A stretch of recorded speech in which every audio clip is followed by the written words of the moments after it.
want to really see something that's said, take a look at what happened.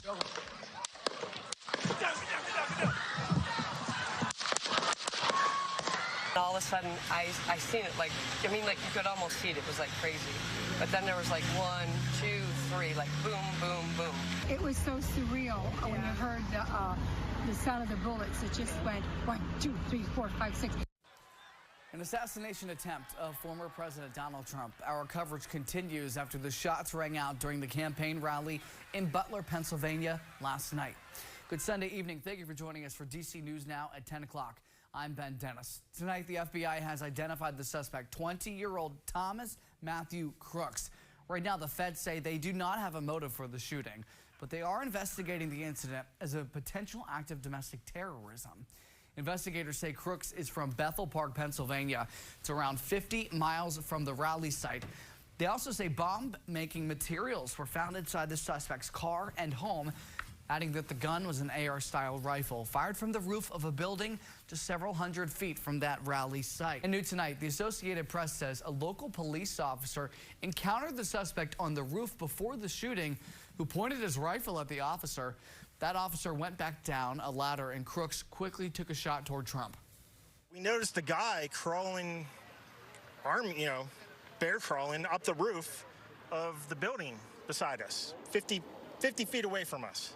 So we're standing there, we're pointing at the guy crawling up the roof. And he had a gun, right? He had a rifle. A rifle. We could clearly see him with a rifle. President Biden addressed the nation. He again called for unity and for the political rhetoric to cool down, saying that violence is never acceptable and Americans resolve issues at the ballot box, not with bullets. There's no place in America for this kind of violence, or for any violence ever. Period. No exceptions. We can't allow this violence to be normalized. But politics must never be a literal battlefield, or God forbid, a killing field. We stand for an America, not of extremism and fury, but of decency and grace. And earlier today, the president said that he instructed for a swift and thorough investigation and a security review that will be made public. And good Sunday evening. Thank you for joining us for DC News Now at 9 o'clock. I'm Ben Dennis. Another chapter in American history is being written tonight. 106 days until the November election. President Joe Biden is bowing out of his re-election bid, now endorsing his VP Kamala Harris. Our Dave Laval is standing by live from the White House, hearing from voters as the 2024 race turns into a brand new ball game. But first, national correspondent Maddie Beertemple reports from DC. President Joe Biden will not seek re-election. He made the announcement on X. The country is learning of the news in real time, including what we hear from the White House. The president is expected to return there later this week from Delaware, where he's been isolating for COVID.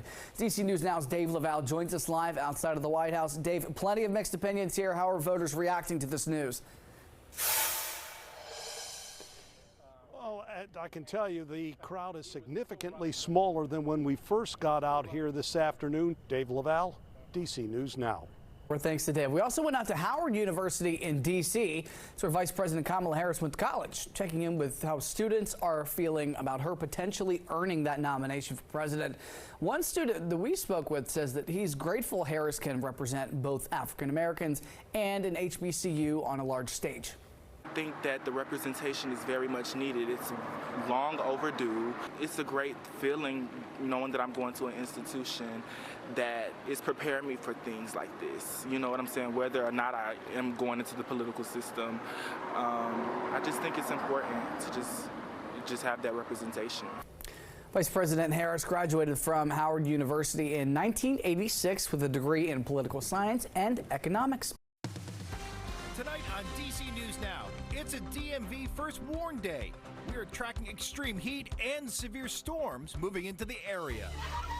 Plus, the hidden gem in Northern Virginia, how families are using it to stay cool. I do put emphasis on the importance of hydration. Then, how you can stay safe if you find yourself in an area that sees higher temperatures due to a lack of shade and vegetation. Today, we have our ice cream stand at the very end to make sure, hey, everybody stay cool. The Maryland nonprofit making sure families in Montgomery County are well fed and hydrated. Details on DC's former deputy mayor accused of sexual harassment. The latest report from the Wilson building.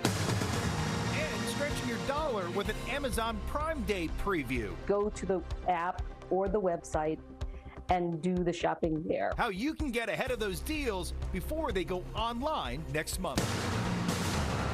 DC News Now. Good Sunday evening. Thank you for joining us for DC News Now at 6. Happy Father's Day. I'm Ben Dennis. We begin with a live look outside. A warm day indeed. Yeah, a sigh of relief before the days ahead. Those temps only set to rise. Our Dave Laval is standing by where some families are able to keep cool. But first, over to Scott Sumner with the forecast. Scott, get ready for a scorcher. Oh, yeah. Right now, we're dealing with some pleasant temperatures and comfortable. With the hot weather has people looking for ways to stay cool. We turn now to our Dave Laval. He is continuing our weather coverage tonight.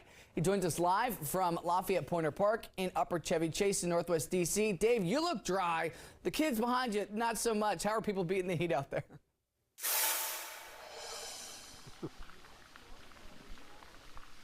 Hey, Ben, gotta tell you, I'm a little bit jealous of those kids behind me.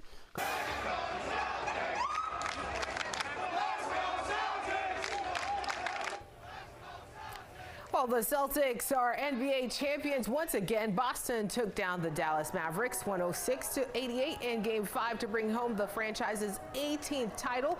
Jason Tatum finished the game with 31 points, 11 assists, and 8 rebounds. Jaylen Brown added 21 points, 8 rebounds, and 6 assists. He was also voted the NBA Finals MVP. 35-year-old head coach Joe Mazzulla became the youngest coach since Bill Russell in 1969 to lead a team to a championship. The Celtics now stand alone with the most championships of any NBA franchise, one ahead of the Los Angeles Lakers. Well, DC News Now is your local election headquarters in West Virginia. The dust has now settled from that state's May primary, and the focus now is on November's election. DC News Now reporter Stephen Cohen shows us the role the Eastern Panhandle will play this election cycle. West Virginia Democrats have faced some daunting challenges over the past 20 years or so. Reporting from Martinsburg, Stephen Cohen, DC News Now.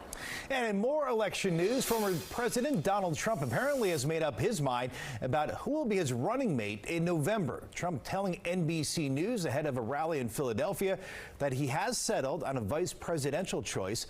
Trump also saying he may announce his choice at the Republican National Convention in Milwaukee next month.